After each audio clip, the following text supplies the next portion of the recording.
Bonsoir à toutes et à tous, bienvenue dans ce journal. Voici le point qui domine l'actualité. Les locaux de la radio-télévision Caraïbe, situés à la rue Chavannes, ont été incendiés par les bandits armés dans la nuit du 12 au 13 mars. Des tirs ont été signalés ce jeudi dans plusieurs zones de la région métropolitaine de Port-au-Prince, notamment à la rue Chavannes et Delma 30. Le gouvernement a condamné l'attaque contre les locaux de la radio-télévision Caraïbe, la qualifiant d'atteinte à la liberté de la presse. Il annonce des mesures visant à renforcer la sécurité des médias ciblés par les groupes criminels. Restez avec nous, la suite, c'est après la pause. Si vous nous rejoignez, vous trouvez la 4e sortie d'Info Pacifique pour la semaine. Voici le développement du journal. Les gangs armés ont mené plusieurs attaques dans différentes zones de la région métropolitaine de Port-au-Prince, aggravant un climat d'insécurité déjà préoccupant. À Kisrois, des affrontements avec des membres de la coalition criminelle Vivre Ensemble ont coûté la vie à un membre d'une brigade de vigilance ce jeudi. Cette situation a provoqué la fuite de nombreux résidents dans la nuit du 12 au 13 mars 2025. Des individus lourdement armés ont incendié les locaux de la radio-télévision Caraïbe, situés à la rue Chavannes, au centre-ville. Face aux menaces persistantes des gangs, la station avait déjà relocalisé ses opérations depuis plusieurs mois afin de protéger son personnel. Des détonations ont été entendues dans plusieurs artères du centre-ville où des véhicules ont également été incendiés. Par ailleurs, les forces de l'ordre ont repoussé mercredi soir des assaillants armés qui semaient la terreur dans plusieurs quartiers du Carrefour-Feuille. Ces derniers avaient même tenté une incursion à l'hôtel Olofsson. Lors des interventions, des drones piégés explosifs ont été utilisés. Le gouvernement a condamné l'attaque criminelle contre les locaux de la radio-télévision Caraïbe. Dans un communiqué, la primature a rappelé qu'une telle action constitue une grave atteinte à la liberté de la presse. Selon les autorités, cet acte témoigne d'une volonté manifeste des groupes armés de réprimer le droit à l'information et d'empêcher les journalistes d'exercer leur métier. Il a annoncé que des mesures ont été prises de concert avec la police nationale afin de renforcer la sécurité des médias ciblés par des malfrats. Il a également réitéré son engagement à poursuivre les opérations visant à démanteler ces groupes criminels et à reprendre le contrôle des zones sous leur emprise. Le secteur démocratique et populaire ainsi que les signataires de l'accord du 21 décembre ont exprimé leur indignation face à l'incendie de la radio-télévision Caraïbe par les bandits. Ces structures politiques parties prenantes de l'accord du 3 avril ont dénoncé une détérioration de la sécurité plus de 8 mois après l'installation du Conseil présidentiel de transition. Elles qualifient cet acte de terroriste et y voient une menace directe contre la liberté d'expression, les journalistes et les médias refusant toute collusion avec les gangs armés. Toujours dans l'actualité, face à la flambée de l'insécurité au centre-ville de Port-au-Prince, la faculté des sciences humaines a annoncé ce jeudi la suspension des activités estudiantines en présentiel jusqu'à nouvel ordre.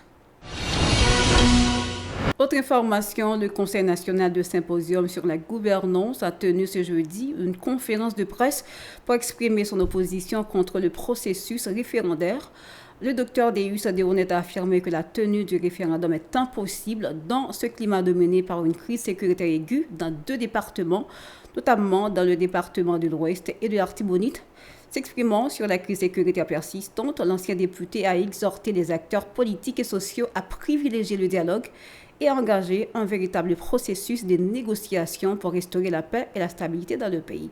En constitution, toujours bien faille à chaque temps, société à la grandi et pour ajuster la constitution, la constitution pas demander chaque temps pour changer, mais on a fait des amendements, on a fait des arrangements là-dedans. Pour la constitution haïtienne, il n'est pas son constitution qui ferme, mais c'est lui-même qui dit mais comment pour faire amendement là-dedans. Il n'est pas fermé sous absence de possibilité pour faire amendement. La génération de gouvernance qui était bail constitution en 1987, il a fait 39 années sans ne pas jamais essayer d'appliquer la constitution. Et c'est cette même génération aujourd'hui au pouvoir qui estime qu'il a été fait erreur, qui estime que la constitution n'est pas bon pour changer. Mais en constitution, l'aile changer, c'est l'aile changer le régime. Si on veut négocier, avec qui on doit négocier et qui doit négocier? Aujourd'hui, quels sont les adversaires? Et c'est ce problème que nous pas jamais pris le temps pour nous identifier adversaires. Justement, M. Pierre Xamieux, c'est adversaire. Mais justement, M. Pierre Xamieux, il a revendiqué, il y a des gens qui sont dans la tête. Et les gens qui sont dans la tête, nous réclamons, c'est les gens qui sont propres. Ils sont dans le secteur privé des affaires. Ils sont dans la politique. Ils sont dans la communauté internationale. Donc, si pour gagner une négociation, à mon sens, c'est une négociation pour faire entre l'État, la communauté internationale, les secteurs privés des affaires, la société civile. L'ex-parlementaire a également rappelé les conditions nécessaires à toute modification constitutionnelle, insistant sur l'importance d'un consensus national préalable. Suivons-le au micro de José-Philippe François et Sora Chama Joseph. Aujourd'hui, l'effort que les dirigeants font, c'est un effort pour réaliser un référendum. Nous avons une position claire et nous disons que le référendum, ou ce référendum, c'est une menace pour la démocratie. Parce que tout simplement, la Constitution de 1987 qu'on souhaite modifier, dans son article 284-3, interdit formellement tout référendum visant à modifier la Constitution. Ce référendum n'est pas seulement une diversion politique, mais il représente un danger réel pour la stabilité du pays. Le projet est non seulement dangereux, mais c'est un projet anticonstitutionnel. Aujourd'hui, alors que des familles sont contraintes d'abandonner leurs maisons et leurs communautés, les routes nationales sont occupées ou coupées par des groupes armés. Comment vouloir consulter un peuple dans ces conditions? Comment un peuple qui ne peut même pas circuler librement peut être consulté pour bâtir la démocratie? Nous le disons avec force, organiser un référendum dans ces conditions, c'est légitimer l'anarchie. C'est la sécurité nationale. Le CNSG prône une solution claire et réaliste pour cette crise. C'est la négociation de la paix. Aujourd'hui, nous pouvons dire qu'il ne peut pas avoir de référendum sans sécurité. Parlons à présent de justice. L'Association professionnelle des magistrats exhorte les autorités à renouveler les mandats des juges afin d'assurer le bon fonctionnement du système judiciaire. Le juge Martel Jean-Claude a rappelé que depuis 5 mois, le Conseil supérieur du pouvoir judiciaire a soumis au Conseil présidentiel de transition une liste de 55 magistrats jugés aptes à être nommés, reconduits ou promus au sein des tribunaux et des cours. Dans une lettre ouverte adressée au CPT, le président de l'APM a dénoncé l'inaction des autorités alors que plusieurs mandats arrivent à l'expiration. Il a averti que l'absence de renouvellement du personnel judiciaire risquerait de plonger le système dans une crise majeure. Le ministre des Affaires étrangères, Jean-Victor Avelge-Baptiste, s'est entretenu avec une délégation du département d'État des États-Unis autour de plusieurs dossiers prioritaires. Les discussions ont porté sur la lutte contre l'insécurité, le renforcement des équipements et des moyens logistiques au profit de la police nationale et des forces armées d'Haïti, ainsi que l'organisation du référendum et des élections à venir. Selon le ministre, cette rencontre s'inscrit dans la démarche du gouvernement visant à rétablir la sécurité et à garantir le retour à l'ordre démocratique. En politique, la plateforme Politique Réalité et d'autres organisations ont organisé une conférence de presse jeudi pour dénoncer l'escalade de la violence. Richemont Joseph, responsable de communication de la plateforme, a proposé au Conseil présidentiel de transition de nommer Dr Smith Magny comme nouveau chef du gouvernement. Selon lui, Dr Magny possède les compétences et l'efficacité nécessaires pour mieux relever les défis nationaux de manière plus appropriée. La plateforme réalité constate ensemble de dérives qui gagnent dans la société. Toutes les aller qui gagnent entre le CPT et dans la gouvernance, ça qui gagne là, Abraham dit c'est assez. Insécurité est trop gros. Insécurité, il faut qu'il y ait un technicien. Il y a des gens qui connaissent la situation. Il y a des gens qui connaissent cause de sécurité et la défense nationale. Parce que je dis, priorité des priorités pour le pays.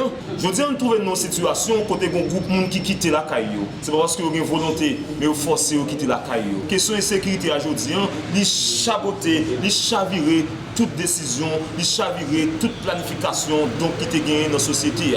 Qui gagne mentor nous, qui c'est Dr Smith Magny, qui c'est un technicien, qui c'est un monde qui connaît bien l'administration publique, qui c'est un monde qui connaît bien qui ça gagne là et qui pas venir pour gérer le problème, la venir pour le résoudre. résoudre problème. Dr. Smith Mani, que plateforme nan choisi pour travail qui peut le faire parce que c'est qu'on est qui fait. Malgré toute force mission nationale qui accompagne force PNH nan, pas qu'à une solution parce que moun qui là yo pas des moun qui connaît situation. Mais par rapport avec constat qui fait, par rapport avec Dr. Smith Mani qui c'est un franc technicien, pas seulement un moun qui bral dit tête li pral vinn gérer problème non. Dr. Smith Mani avec lui, yo déjà identifié ensemble de problèmes société à gagner. Nous venons dire à la population haïtienne, communauté nationale là, et internationale là, mon citoyen, c'est citoyen qui connaît l'administration publique là, c'est citoyen qui peut aider payants à aller sous sanitaire qui résout question sécurité et défense nationale. Autre nouvelle, la Banque interaméricaine de développement et Bange ont annoncé le lancement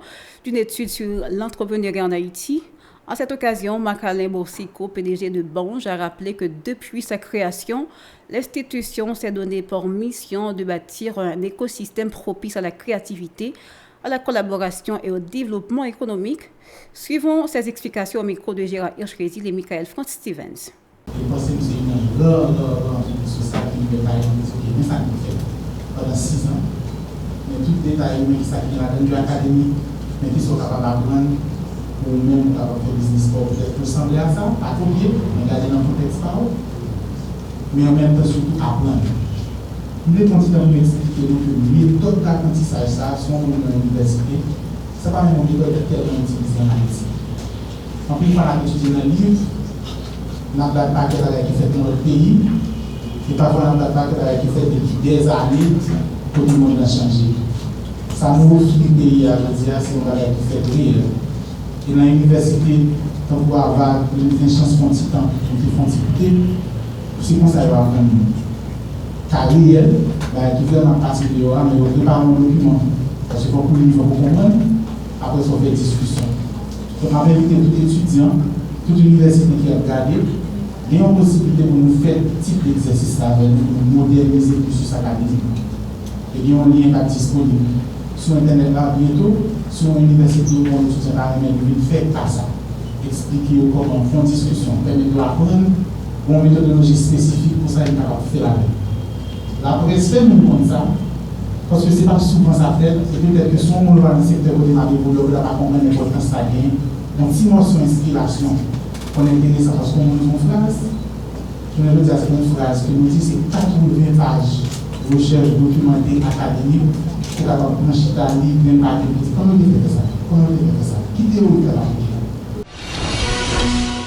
Ainsi s'achève cette édition de nouvelles. Merci à vous de l'avoir suivi. Restez branchés à la Télé Pacifique pour la suite de la programmation. Au revoir et à la prochaine.